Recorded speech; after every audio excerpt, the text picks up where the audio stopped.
Hello friends, welcome to Nirmala's kitchen. இன்றைக்கி ஈஸியாக சிம்பிளாக நம்ம ஸ்வீட் ரெசிபி ஒன்று பார்க்கலாம் வாங்க. அதுக்கு முன்னாடி நம்ம சேனல் சப்ஸ்கிரைப் பண்ணிவிட்டு பெல் சிம்பிள் தட்டிடுங்க. வாங்க வீடியோக்குள்ளே போகலாம். நீங்கள் என்னோடய சேனலுக்கு புதுசாக இருந்தால் சப்ஸ்கிரைப் பண்ணிவிட்டு ஆல் என்ற பட்டன் தட்டிடுங்க ஃப்ரெண்ட்ஸ். வீடியோவை ஸ்கிப் பண்ணாமல் கடைசி வரைக்கும் பாருங்கள். அப்படியே லைக்ஸ் கொடுத்துட்டு பாருங்கள். வாங்க இப்போ சேமியா பாயசம் எப்படி செய்யுதுன்னு பார்க்கலாம். முதல்ல கடாய் வச்சுக்கலாம். அதில் 1 ஸ்பூன் அளவுக்கு நெய் சேர்த்துக்கலாம். நெய் சேர்த்துட்டு நம்ம சேமியா சேர்த்துக்கலாம். 1 கப் அளவுக்கு சேர்த்துக்கலாம்.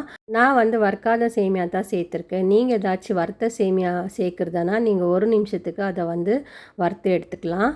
இது ஒரு 2 நிமிஷத்துக்கு நான் இப்போ வறுக்க போகிறேன். இது நல்லா கோல்டன் ப்ரௌன் வர வரைக்கும் நம்ம வறுத்து எடுத்துக்கலாம். அப்போ தான் நமக்கு பாயாசம் செய்யும் போது நமக்கு ஸ்டிக்கியாக வராது. அதனால நம்ம நல்லா வறுத்து எடுத்துக்கலாம். இது நல்லா கோல்டன் ப்ரௌன் வர வரைக்கும் நம்ம வறுத்து எடுத்துக்கலாம். பாருங்கள், இந்த அளவுக்கு நம்ம வறுக்கணும் இந்த சேமியாவை. நமக்கு இந்த சேமியா வறுக்கிறதுக்கு தான் டைம் எடுக்கும். ஆனால் பாயசம் செய்யறது ரொம்ப சுலபமாக நம்ம செஞ்சிடலாம். இந்த பாயசம் 10 நிமிஷத்தில் செய்யலாம்.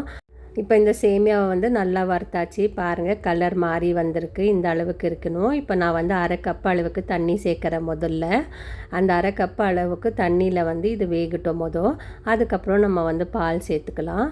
இந்த தண்ணியிலே சேமியா ஒரு 1/4 பாகம் வெந்துடும். இந்த தண்ணியெல்லாம் வற்றின பிறகு நம்ம பால் சேர்த்துக்கலாம். அதாவது நான் கெட்டியான பால் தான் சேர்க்க போகிறேன். 1/2 லிட்டர் பால் எடுத்திருக்கேன். அந்த பாலை நம்ம சேர்த்துக்கலாம். நம்ம சேர்த்த தண்ணி சுண்டிடுச்சு பாருங்கள். இப்போ இதில் பால் சேர்த்துக்கலாம். நீங்கள் டைரெக்டாக பால் சேர்க்குறதுனா கூட சேர்த்துக்கலாம். இப்போ நான் 1/2 லிட்டர் பால் திக்கான பால் சேர்த்துக்கிறேன். நான் இது காய்ச்சாத பால் தான். அப்படியே டைரெக்டாக நான் சேர்த்துக்கிறேன். நமக்கு காய்ச்ச பால் கூட சேர்த்துக்கலாம். நான் எப்படியோ நம்ம பாயசம் செய்கிறதுல இப்படியே ஊற்றுனாக்கா அது நல்லா சுண்டி வந்துடும். இப்போ பாருங்கள், நம்ம ஒரு முறை கலந்து கொடுத்துக்கலாம்.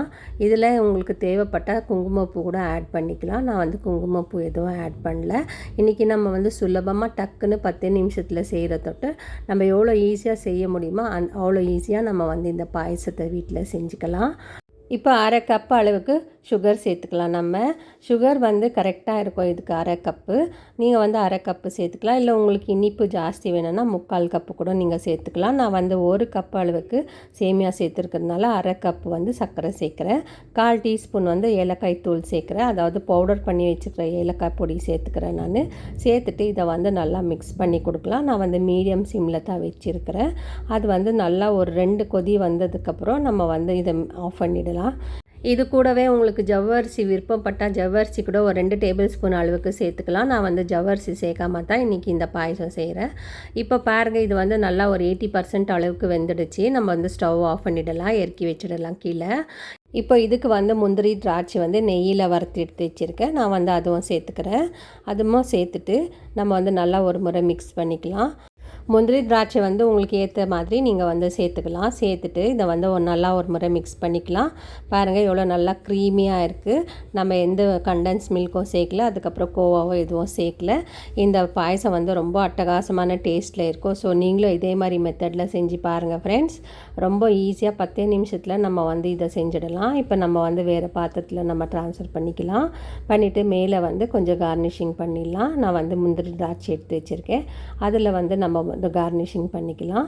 இது சட்டுன்னு கெஸ்ட்டுங்க வர டைமில் நம்ம ஈஸியாக நம்ம சுலபமாக செஞ்சிடலாம். அதுக்கப்புறம் ஃபெஸ்டிவல் டைமில் நம்ம இந்த சேமியா பாயசவே ஈஸியாக சுலபமாக செய்யலாம் வீட்டில்.